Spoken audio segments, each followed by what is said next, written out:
ఎన్నికలు ఉన్నాయి కదా జూబ్లీ హిల్స్ నుండి. అవునండి. సో కాంగ్రెస్ అభ్యర్థి నుండి నవీన్ యాదవ్ అని చెప్పేసి టీఆర్ఎస్ పార్టీ నుండి సో గోపీనాథ్ గారు చనిపోవడం వల్ల వాళ్ళ వైఫ్ కి ఇవ్వడం జరిగింది టికెట్ సుల్తారెడ్డి గారికి. సో బీజేపీ నుండి ఎవరు వస్తే బాగుంటుంది? నేను అది చెప్తానండి. ఇప్పుడు 40% ఏమో ఆమెకు వస్తుంది సింపతి ఓట్లు, 60% ఉంది, ఇంకా 60%. 60%లా బీజేపీ ఉంది. ఇప్పుడు బీజేపీ ఎవరు బరిలోకి వస్తున్నారో తెలీదు. ఇంకోటి అదర్ కాస్ట్ ఇంకా ఇంకా ఇంకా ఉన్నారు పోటీ చేసే అభ్యర్థులు, ఇంకా చాలామంది ఉన్నారు. మన 3 ఇండిపెండెంట్ వాళ్ళు ఉన్నారు కదా, వాళ్ళు కూడా ఉన్నారు. 20% ఇండిపెండెన్స్ వాళ్ళకి పోతుంది.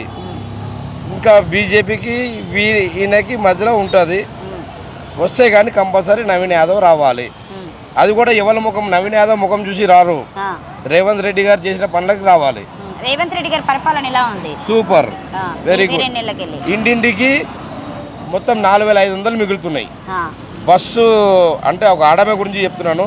ఒక బస్సులో ట్రావెల్ చేసినప్పుడు 3500 పాస్ పెట్టుకుంటే ఆ 3500 అది అయిపోతుంది. కరెంట్ బిల్ ఉంది కదా, ఆ 500 వస్తుంది.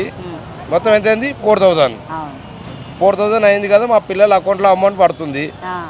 గ్యాస్ సిలిండర్ కూడా అయిపోతుంది. ఇంకంతే ఏం లేదు. రేషన్ కూడా, రేషన్ బియ్యం అన్నీ సూపర్ ఉన్నాయి. నెక్స్ట్ మనకు కావాల్సింది ఏంది? 2500 ఇస్తా అన్నారు కదా, ఆ 2500 ఇవ్వకపోయినా పర్వాలేదు. చెప్పేదేనండి ఒక మాట. వాళ్ళ ఉండడానికి ఒక కుటుంబం ఒకంటే ఒక ఇల్లు లెక్క ఇవ్వమనండి. ఇప్పుడు మా ఎల్టీలో ఉంది. రేవంత్ రెడ్డి గారికి అడిగేది ఒకటే మా విన్నపి. ఇప్పుడు ఆ రోజుల్లోని కేసీఆర్ ఇస్తారని చెప్పి వాళ్ళ కోటాలు వాళ్ళ పంచుకున్నారు. ఇప్పుడు వీళ్ళ దాంట్లో కోటా లేదు. ఆన్లైన్ నెంబరు, నేను ఆన్లైన్ నెంబర్ చెప్తాను వాళ్ళది. ఇప్పుడు మన ఎవరిది? కాంగ్రెస్ వాళ్ళది 1800 599 599 1. ఆ నెంబర్కి ఎవరైనా కాల్ చేసి కనుక్కోవచ్చు. మీకు హక్కుదారులు ఉన్న వాళ్ళు కాల్ చేసి కనుక్కొని మాకు వచ్చిందో లేదని.